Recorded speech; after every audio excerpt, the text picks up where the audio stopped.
পারিবারিক জীবন কাকে বলে? পারিবারিক জীবনের জন্য সর্বপ্রথম সংসারটা সুন্দরের জন্য রাসূলের যে আদর্শ, যে সিস্টেম, এই সিস্টেমটা আমরা যখন এই সিস্টেম মোতাবেক জীবন যাপন করব, জীবন যাপন করলে তাহলে আল্লাহ পাক রব্বুল আলামিন সংসারে শান্তি দিয়ে দিবেন। কেমন শান্তি দিয়ে দিবেন? হযরতে আমিরুল মুমিনিন ওমর রাদিয়াল্লাহু তাআলা আনহুর কাছে একটা মহিলা আসলো বাচ্চাকে নিয়ে। মহিলা এসে আমিরুল মুমিনিনকে বলল, আমিরুল মুমিনিন, আমাকে একটা বিচার করে দিতে হবে আজকে। আমিরুল মুমিনিন তখন প্রেসিডেন্ট। আমিরুল মুমিনিন বলল, তোমার কি বিচার? ও সন্তানের মা বলো। সন্তানকে সাথে নিয়ে আসছে। তো মহিলা বলতেছে, আমিরুল মুমিনিন, এই যে ছেলেটা দেখতেছেন আমার সাথে, এটা আমার সন্তান। এই ছেলে যখন আমার পেটে ছিল, আমিরুল মুমিনিন, আমি 10টি মাস কত কষ্ট করে তাকে লালন গর্ভে ধারণ করেছি। সারা দিনের না খাওয়া, সন্ধ্যায় খেতে বসেছি, বাচ্চা পেটে লাথি দিয়েছে, পেটটা ধরে ব্যথা অনুভব করে আমি গিয়ে শুয়ে পড়েছি, চোখের পানি পড়েছে, তবুও যেন বাচ্চার পেটে কষ্ট না হয়। আমি বাচ্চারে কষ্ট দিইনি। সারা রাত ক্ষুধা পেটে আমি কাটিয়েছি। আমিরুল মুমিনিন যখন এই সন্তানটা পৃথিবীর জমিনে আগমন করলো, পৃথিবীর আলো দেখলো, আমি সেই দিন জিহাদের ময়দানের মতো রক্তাক্ত হয়ে গেলাম। হয় না মা? জিহাদের ময়দানের মতো রক্তাক্ত হয়ে গেলাম। আমার এক একটি প্রসব ব্যথার চিৎকার মনে হয় জাহান্নামের এক একটি অংশ। ভুক্তভোগী মায়েই বুঝে কি কষ্ট। আমি যখন সন্তানের মুখের দিক তাকালাম, আমিরুল মুমিনিন, আমার সমস্ত দুঃখ, বেদনা, যন্ত্রণা সব যেন আমার অন্তর থেকে মুছে গেল। আমিরুল মুমিনিন, এই সন্তানকে আমি 2 বছর দুধ খাওয়াইলাম, বুকের দুধ। আমি নিজে না খেয়ে সন্তানের খানা জোগাইছি। কোনোদিন আমি কষ্ট করি নাই, কষ্ট অনুভব করি নাই। রাত্রির বেলা, শীতের রাত্রি, এই বাচ্চাকে আমি ডান পাশে নিয়ে শুয়ে পড়েছি, প্রস্রাব করে দিয়েছি, আবার বাম পাশে নিয়েছি, বাম পাশেও প্রস্রাব করে দিয়েছে, তবু আমি রাগ করি নাই, তাকে মারিও নাই। আমি বাম পাশ থেকে তুলে বুকের উপর নিয়েছি, বুকের উপর নিয়ে ভিজা কাপড়ের সারা রাত কাটিয়ে দিয়েছি, তবু আমি বাচ্চার সাথে রাগও করি নেই, আমি মারিও নাই, একটা গালেও চুমাও দিয়েছি, তবু আমি মারি নেই। আমিরুল মুমিনিন, এই বাচ্চার জন্য আমি এত কিছু করলাম, কষ্ট করলাম। এখন এই বাচ্চা কামাই করতে পারে, টাকা পয়সা রুজি রোজগার করতে পারে। এখন আমি ডাইনে চলতে বললে বামে চলে, আমার কথা মানে না। আমার স্বামী অসুস্থ, আমি অসুস্থ, কাজকাম করতে পারি না। এখন সে কামাই করে যা খুশি তাই করে, আমার কোনো কথা মানে না। আমিরুল মুমিনিন, আপনি বিচার করে দেন। যখন মা বর্ণনা করতেছিল, আমিরুল মুমিনিন ওমর রাদিয়াল্লাহু তাআলা এমনি তো রাগী, চক্ষু দুটো লাল হয়ে গেল রাগে। শুধু আমিরুল মুমিনিন বাচ্চাকে বললেন, তোমার মা যা স্টেটমেন্ট দিল সঠিক? বলে, জি আমিরুল মুমিনিন সঠিক। বলে, তোমার কিছু বলার আছে? বাচ্চা বলে ফেললো, আমিরুল মুমিনিন, আমারও 2টি কথা আছে। বলে, তোমার কি কথা? বলে, আমিরুল মুমিনিন, আপনি বলুন, পারিবারিক জীবন কাকে বলে? পারিবারিক জীবন কাকে বলে? এবং যার যার হক, বাবা মা, শুধু বাবা মার প্রতি সন্তানের হক আছে না, সন্তানের প্রতিও বাবা মার কিছু করণীয় দায়িত্ব রয়েছে? আমিরুল মুমিনিন বললেন, নিশ্চয়ই আছে। বাবা মাও সন্তানের দায়িত্ব পালন করবে, সন্তান বাবা মার দায়িত্ব পালন করবে। বলে, আমিরুল মুমিনিন, সন্তান বাবা মার দায়িত্ব আগে পালন করবে নাকি বাবা মা সন্তানের দায়িত্ব আগে পালন করবে? আমিরুল মুমিনিন উত্তর দিল, বাবা মা আগে সন্তানের হক আদায় করবে, তারপর বড় হয়ে সন্তান বাবা মার হক আদায় করবে। তাহলে পেছ লেগে গেল না? এখন বাচ্চা বলতেছে, আমিরুল মুমিনিন, তাহলে বাবা মা আমার প্রতি কি করণীয় ছিল এটা আগে আপনি বলুন, তারপরে বিচারের যা রায় দেন আমি মাথা পেতে নিব। আমি অনেক মাহফিলে বলি যে সন্তান যে খারাপ হয় এটা বাবা মার জন্য। সন্তান যদি খারাপ হয় নিশ্চিত 99.9 এটা বাবা মা দোষী, সন্তান দোষী না। কেন? আপনি মদ খেয়ে, জুয়া খেলে, তারপর মানুষের হক নষ্ট করে, মিথ্যা বলে আপনি বাসায় ঢুকলেন। ওই অবস্থায় যদি আপনি স্ত্রীর সাথে আলিঙ্গন করেন, আল্লাহ যদি গর্ভে সন্তান দেয়, ওই সন্তানটা হারামজাদা হবে। মেশকাতের হাদিস। ওই সন্তান কোনোদিন বাবা মাকে সম্মান করবে না, ওই সন্তান কোনোদিন পর্দা করবে না, ওই সন্তান কোনোদিন মুরব্বীদের, উলামায়ে কেরামদের ইজ্জত করবে না, ওই সন্তান কখনো একটা পরিবারের জন্য শান্তি বয়ে নিয়ে আসতে পারে না। কথা ক্লিয়ার? তাহলে সন্তানের আগে হক কি?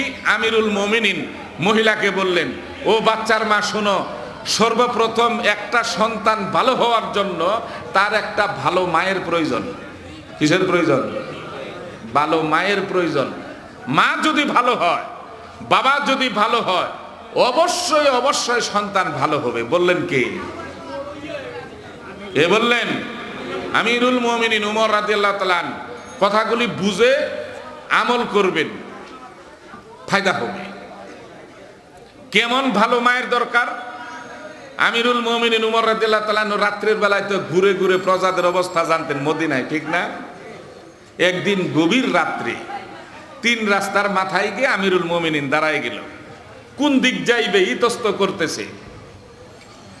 হঠাৎ করে 3 রাস্তার মাথায় একটা কুরের ঘর ছিল, অতি দরিদ্র।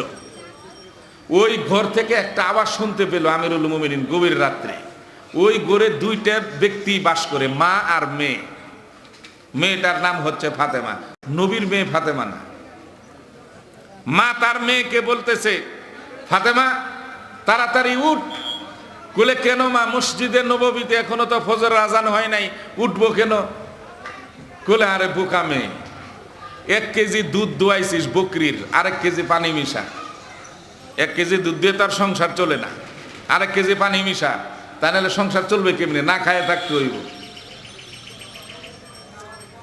মেয়ে ফাতেমা উত্তর দেয়, মা দুধের ভিতর পানি মিশানো, এই সংবাদ যদি আমিরুল মুমিনিন জানতে পারে তাহলে তোমারও গর্দান যাবে, আমারও গর্দান যাবে।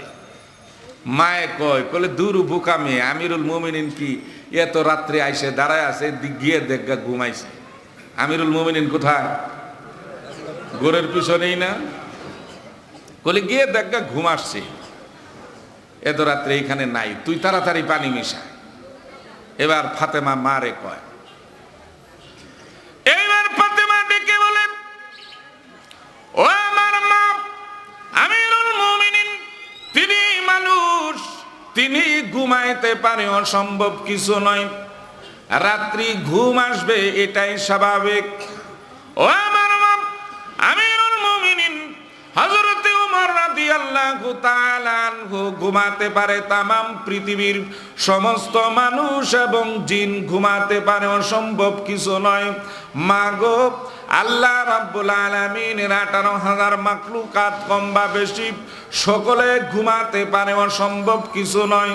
কিন্তু মা, তোমাকে আমাকে যে আল্লাহ রাব্বুল আলামিন সৃষ্টি করেছেন, তোমার আমার যে মালিক, তিনি তো লাম তাখুযুহু সিনাতু ওয়ালা নাউম। সে আল্লাহ তো ঘুমায় না, তাকে তন্দ্রাও স্পর্শ করে না। সে আল্লাহ তো দেখবে আমি 2 নম্বরই করলাম, দুধের ভিতর পানি মিশাইলাম। অতএব মা, আমি না খেয়ে মৃত্যুবরণ করতে পারি, কিন্তু আমার দ্বারা 2 নম্বরই কাজ হবে না। আমিরুল মুমিনিন মেয়েটির কথা শুনে আর অপেক্ষা করলেন না, মসজিদে নববীতে আমিরুল মুমিনিন চলে আসলেন। কিছুক্ষণ পরে মসজিদে নববীতে ফজরের আজান হয়ে গেল। ফজরের আজান হওয়ার পরে আমিরুল মুমিনিন উমর রাদিয়াল্লাহু তাআলা আনহু ফজরের ইমামতি করলেন। নামাজ কমপ্লিট করার পরে বাইতুল মালের যে খাদেম ছিল, তার নাম হলো আসলাম রাদিয়াল্লাহু তাআলা আনহু, আমিরুল মুমিনিন আসলামকে ডেকে পাঠালেন। আসলাম আমিরুল মুমিনিন ওমর রাদিয়াল্লাহু তাআলা আনহুর সামনে উপস্থিত হয়ে গেল। উপস্থিত হওয়ার পরে আমিরুল মুমিনিন হযরত আসলামকে ডেকে বলেন, আসলাম রে, ওই যে 3 রাস্তার মুখে একটি কুঁড়ের ঘর রয়েছে, ওই ঘরে মার মেয়ে বসবাস করে, মেয়েটির নাম হচ্ছে ফাতেমা। তুই খবর নিয়ে আসবি মেয়েটি বিবাহিতা নাকি অবিবাহিতা, খবর নিয়ে আসবি যা। আমি বসলাম মসজিদে, তুই খবর নিয়ে আয়। কিছুক্ষণের ভেতরেই আসলাম রাদিয়াল্লাহু তাআলা আনহু খবর নিয়ে আসলো, আমিরুল মুমিনিন মেয়েটির বিবাহ হয় নাই, অবিবাহিতা। বলে ঠিক আছে যা।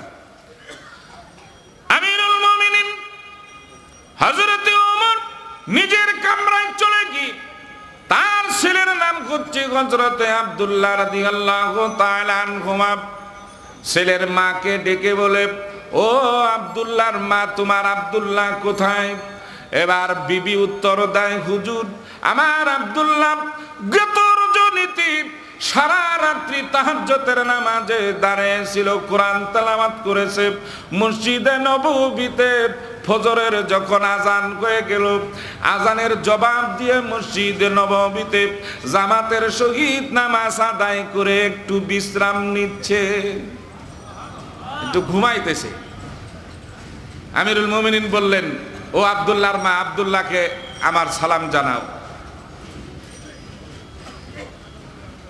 এবার মা গিয়ে আব্দুল্লাহর কাছে গিয়ে দাঁড়ায় বলতেছে, বাবা আব্দুল্লাহ, তোমার আব্বা তোমাকে সালাম জানাইছেন। সারা রাত কিন্তু ঘুমায় নাই। সাথে সাথে আব্দুল্লাহ রাদিয়াল্লাহু তাআলা আনহু উঠে, ঘুম থেকে উঠে বাবার সামনে গিয়ে সালাম দিয়ে, আব্বা হুজুর আদেশ করুন। আর আপনার আমার ছেলে বলে, দেখো নাই সারা রাত ঘুমাইছি, এখন ডাক দিতেছ, তোমার আক্কেল বুদ্ধি কিছু নাই? দমক দুইটা খাইবেন ছেলের কাছ থেকে বা মেয়ের কাছ থেকে, ঠিক না? আদর্শ কাকে বলে? আব্বা হুজুর আদেশ করুন। আমিরুল মুমিনিন আব্দুল্লাহকে ডেকে বলেন, ও আমার পুত্র আব্দুল্লাহ, ওই যে 3 রাস্তার মাথায় একটি কুঁড়ের ঘর রয়েছে, ওই ঘরে একটি মেয়ে রয়েছে, তার নাম হলো ফাতেমা। ওই ফাতেমাকে আমার পুত্র বধূ করে নিয়ে আসো। একজন প্রেসিডেন্ট একটা পুত্রবধূ করে নিয়ে আসো, একটা কুঁড়ের ঘর, অত্যন্ত দরিদ্র, আপনি করাইবেন? ঢাকা শহরে আপনার যদি 2 তলা একটা বাড়ি থাকে, আপনার তো পায়ের উপরে মাটিই পাবে না, খুঁজবেন আরেক বাড়িওয়ালার মেয়ে। 5 তলা বাসা যদি থাকে তাহলে তো আপনি নিচের দিক তাকাইবেনই না। কিছুদিন আগেও মুরব্বীরা পাত্রী দেখতে যাইতো, গিয়ে আগে মেয়েরে জিগাইতো, মা পর্দা করো কিনা, নামাজ পড়ো কিনা, কোরআন পড়তে পারো কিনা। যদি দেখা গেল মেয়েটার চেহারা ভালো কিন্তু নামাজও পড়ে না, পর্দাও করে না, বলে এই মেয়ে বিবাহ করানো যাবে না। ঠিক করাই নাই। ইন্টারভিউ নিত কোরআন থেকে, বলে একটু তেলাওয়াত করো। আর এখন মেয়ে দেখা হয় পার্কে, হোটেলে, রাস্তায়। চেহারা মোটামুটি একটু ভালো হইলে সম্পর্ক কয়জনের সাথে এটা দেখার বিষয় না, বলে আমার ওইখানে ভালো থাকলেই হয়, সবুর আছে ভালো। এমনও মেয়ে আছে অভাব নাই, নিজেরও চলে আরেকজনেরও চলে, অভাব নাই। এই ঘর থেকে কি আব্দুল কাদের জেলানী আসবে? এই ঘর থেকে খাজা মঈনুদ্দিন চিশতি আসবে? এই ঘর থেকে মুজাদ্দেদ আল ফেসানি আসবে? আসবে না। ঘরই ভালো না, পাত্র ভালো না।